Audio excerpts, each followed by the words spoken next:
दोस्तों, साल 2013 में भी भारत बदल रहा था और 2026 में भी बदलाव ने दस्तक दे दी है। 13 में जब भारत बदल रहा था, तब चुनावी हिंदुत्व की बयार नरेंद्र मोदी के आसरे बहाने की कोशिश हो रही थी, जिसे उस वक्त एनडीए छोड़ चुके बिहार के मुख्यमंत्री नीतीश कुमार प्राकृतिक हवा नहीं बल्कि ब्लोअर की हवा कहते थे। उस वक्त वो ब्लोअर की हवा नहीं बल्कि इस देश का राजनीतिक मिजाज साबित हुआ और अंततः भारतीय जनता पार्टी ने पहली बार बहुमत से सरकार भी बनाई। लेकिन अब 2013 से 13 साल आगे दुनिया काफी बदल चुकी है। अब जेनजी का दौर है। जेन अल्फा भी दस्तक दे रहा है। उस वक्त जेनजी दस्तक दे रहा था और जेन अल्फा की गुंजाइश कहीं बन नहीं रही थी। लेकिन अब जेनजी पूरी तरह से मैदान में है और जेन अल्फा दस्तक दे रहा है। और जब दस्तक जेन अल्फा दे रहा है, उस परिस्थिति में 2026 में क्या वाकई नरेंद्र मोदी के नाम की हवा ब्लोअर की हवा की तरह बहाने की कोशिश हो रही है? कमोबेश कोशिशें कुछ इसी तरह की दिखती है। कोशिशें इस तरह की इसलिए दिखती है क्योंकि 2013 में अर्बन नक्सल से शुरू हुआ सफर 2026 में दिमागी नक्सल तक आ चुका है। भारतीय जनता पार्टी का मौजूदा नेतृत्व नौजवानों के बीच अपनी साख खोता जा रहा है और साख खोने के इस दौर में इस देश ने क्या खोया क्या पाया, यदि इसकी विवेचना करने बैठे तो इस देश के दो सबसे बड़े पूंजीपतियों ने अपनी संपत्ति में दिन दोगुना रात चौगुना इजाफा किया। वहीं दूसरी तरफ इस देश के 60 से 62% लोग 5 किलो राशन की सरकारी इमदाद पर जिंदा रहने को विवश हो गए। अब इन सब के बीच नरेंद्र मोदी के आसरे भारतीय जनता पार्टी 2029 का चुनाव नहीं लड़ेगी, यह करीब करीब तय होता जा रहा है। यह अलग बात है कि 2024 के लोकसभा चुनाव के पहले गृह मंत्री अमित शाह ये कहते नजर आते थे कि मोदी जी 2024 ही नहीं बल्कि 2029 में भी पीएम कैंडिडेट होंगे। लेकिन वो साल दूसरा था। उस साल में भारतीय जनता पार्टी को एहसास हो चला कि 400 का नारा 240 पर आकर सिमट सकता है।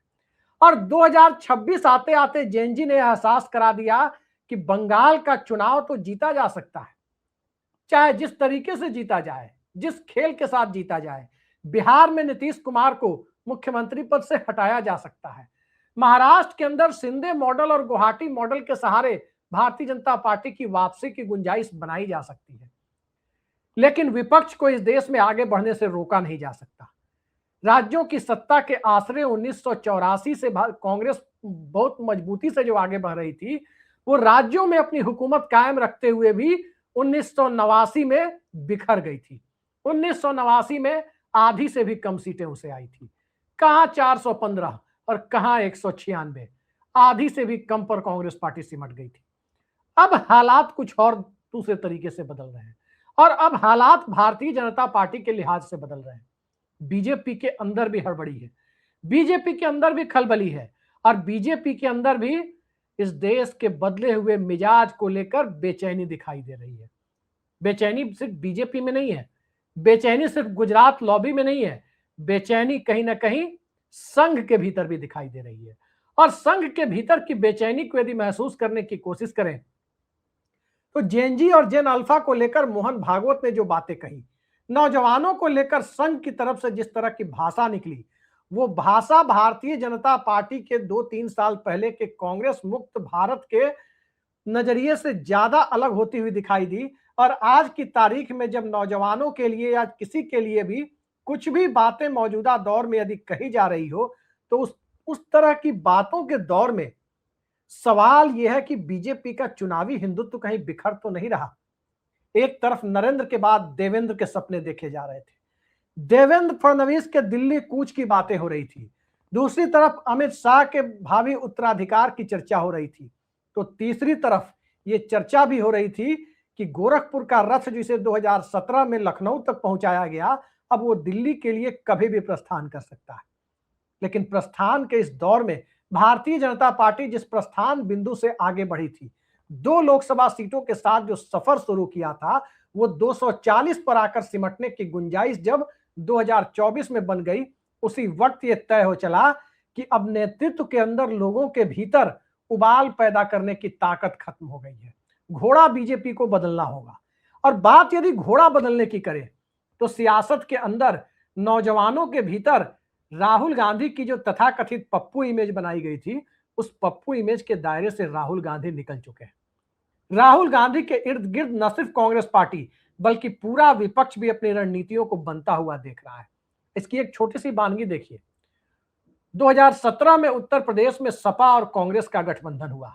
तब अखिलेश यादव बतौर मुख्यमंत्री पहली बार चुनाव में उतर रहे थे। नारा भी दिया गया, कहा गया कि प्रशांत किशोर का दिमाग इसके पीछे है, और नारा दिया गया यूपी को यह साथ पसंद है। लेकिन उस वक्त यूपी को वो साथ पसंद नहीं आया, क्योंकि उस वक्त समाजवादी पार्टी के अंदर जिस तरह से पारिवारिक कलह चरम पर थी, उस पारिवारिक कलह के बीच में प्रधानमंत्री के द्वारा बोला गया वो बयान कि अखिलेश जी आपका काम बोलता है या कारनामा बोलता है, जनता ने अखिलेश यादव के काम पर नहीं बल्कि तथाकथित कारनामों वाले प्रधानमंत्री के दावे को ही सच मान लिया। आज स्थितियां बदल चुकी है। आज 10-12 साल की सत्ता चलाने के बाद जनता ये पूछ रही है कि मोदी जी आपका काम बोलता है कि कारनामा बोलता है। काम की सूची यदि मौजूदा सत्ता की बनाए तो 5 किलो राशन इस देश में 80 करोड़ से ज्यादा लोगों को मिल रहा है, हम इनकार नहीं कर सकते। लेकिन 5 किलो राशन वाली अर्थव्यवस्था यानी में रसातल में जा चुकी व्यवस्था को खड़ी करने से मोदी सरकार अपनी जिम्मेदारियों से बच नहीं सकती। 12 सालों में जो अर्थनीति नरेंद्र मोदी और उनके साथ साथ उनके सिपा सलारों ने चलाई है, उसके लिए पंडित नेहरू या मनमोहन सिंह को दोष नहीं दिया जा सकता। 12 साल एक लंबा वक्त होता है, और इन 12 सालों के भीतर जिस ढंग से जीएसटी लाया गया, जिसे राहुल गांधी गब्बर सिंह टैक्स कहते हुए नजर आए, जिस ढंग से कॉरपोरेट में कुछ चंद कॉरपोरेट घरानों को संसाधनों की लूट मचाने की खुली छूट दी गई, और जिस तरह से इस देश में रिजर्व बैंक से पैसों की वसूली एक तरह से सरकार ने की, अर्थव्यवस्था खस्ताहाल होती चली गई, और नोटबंदी ने जिस तरह से आम आदमी की और असंगठित क्षेत्र की, अनऑर्गेनाइज सेक्टर की कमर तोड़ने का काम किया, उसके बाद 5 किलो राशन तो एकमात्र व्यवस्था बचती थी जिससे इस देश के अंदर की परिस्थितियों को कम से कम जीने खाने लायक बनाकर छोड़ा जा सके। लेकिन आम जनता अब जीने खाने वाली व्यवस्था से ऊपर सोच रही है।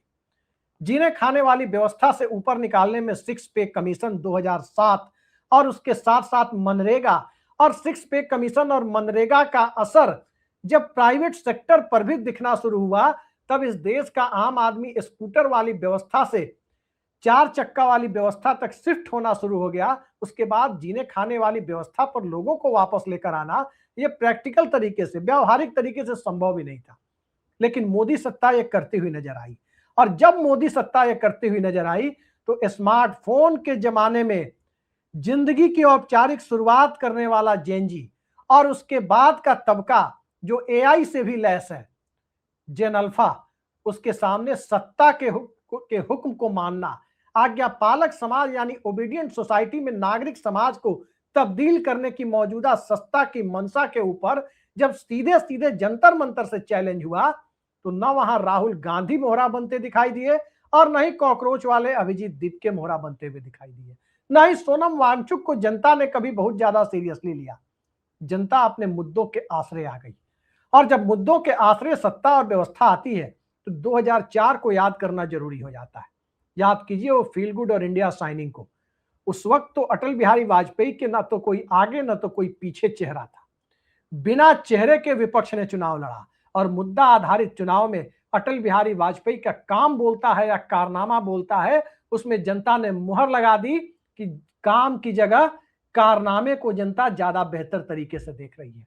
अब वो कारनामा ओल्ड पेंशन स्कीम को खत्म करना भी हो सकता है, वो कारनामा बीएसआरबी को भंग करना भी हो सकता था, वो कारनामा यूएस 64 भी हो सकता था, और वो कारनामा इस देश के मिडिल क्लास की जो दुर्दशा 6 साल के अटल बिहारी वाजपेयी के शासनकाल में दिखाई दी थी वो भी हो सकता था, या सबका एक साझा और मिला जुला स्वरूप भी हो सकता था, जिसका सार्वजनिक प्रदर्शन लोकतांत्रिक तरीके से 2004 में जनता ने किया था।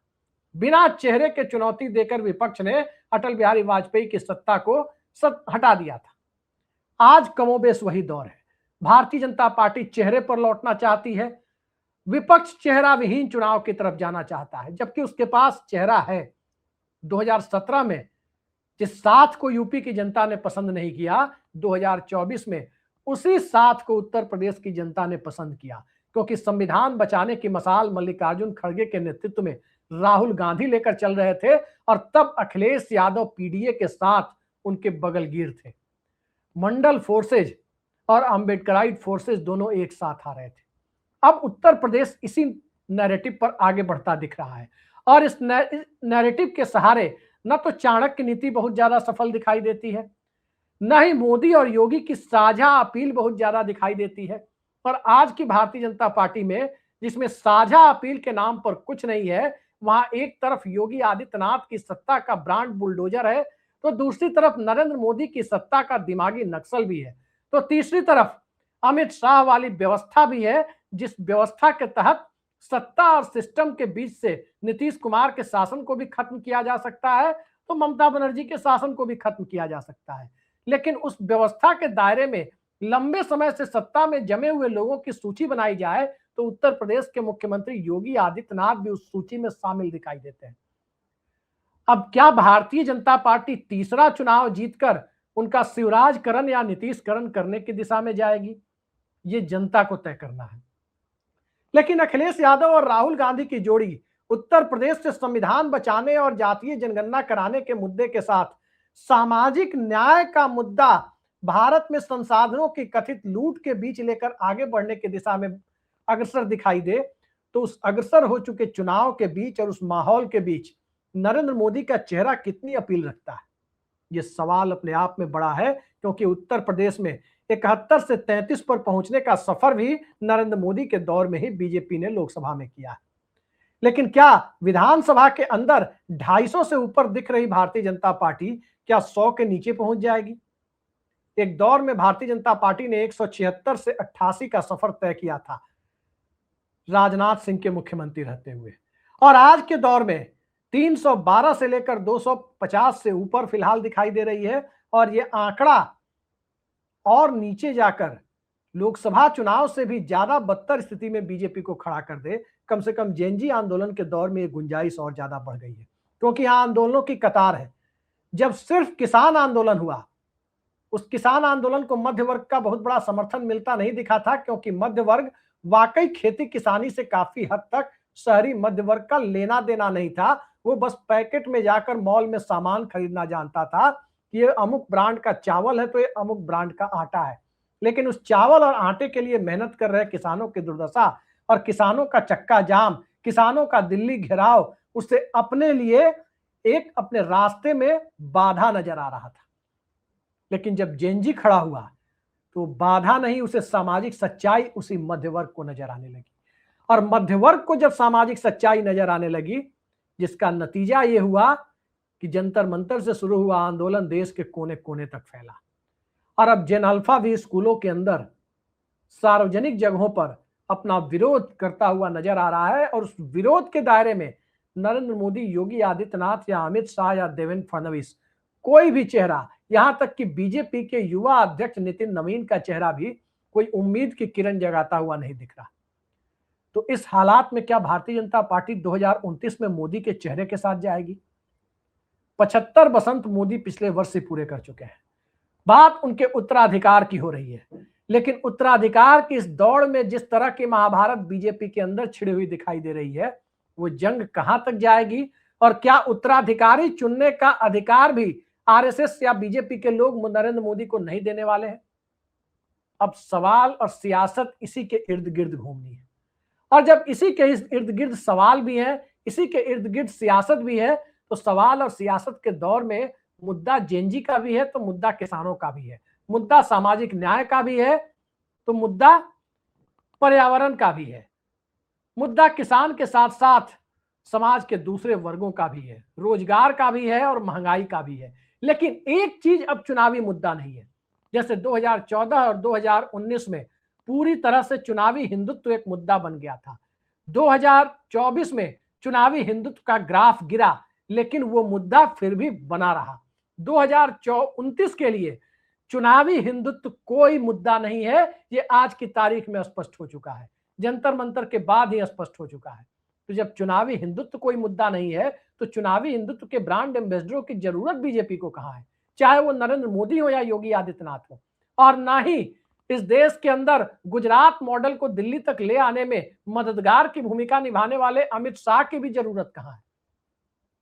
दिल्ली सवाल करती है, आमतौर पर सवाल नहीं भी करती है, लेकिन जब सवाल करती है तो दिल्ली उस सवाल को कयामत की हद तक लेकर चली जाती है, और वो कयामत राजनीतिक रूप से राजनीतिक दलों पर अलग अलग समय पर जिस तरीके से टूटा है, उस तरीके से यदि इतिहास के आईने में देखने की कोशिश करें तो 1977 भी याद आता है, 1989 भी याद आता है, 2014 भी याद आता है, तो 2004 भी याद आता है, और अब 2029 भी पूरे देश को दिखाई देना शुरू हो चुका है कि आखिर मोदी शाह के चेहरे के सहारे या मोदी योगी के चेहरे के सहारे क्या वाकई भारतीय जनता पार्टी का कोई भविष्य है, या यूं ही राहुल गांधी को या इंडिया गठबंधन को सत्ता सौंपने की पूरी तैयारी हो चुकी है।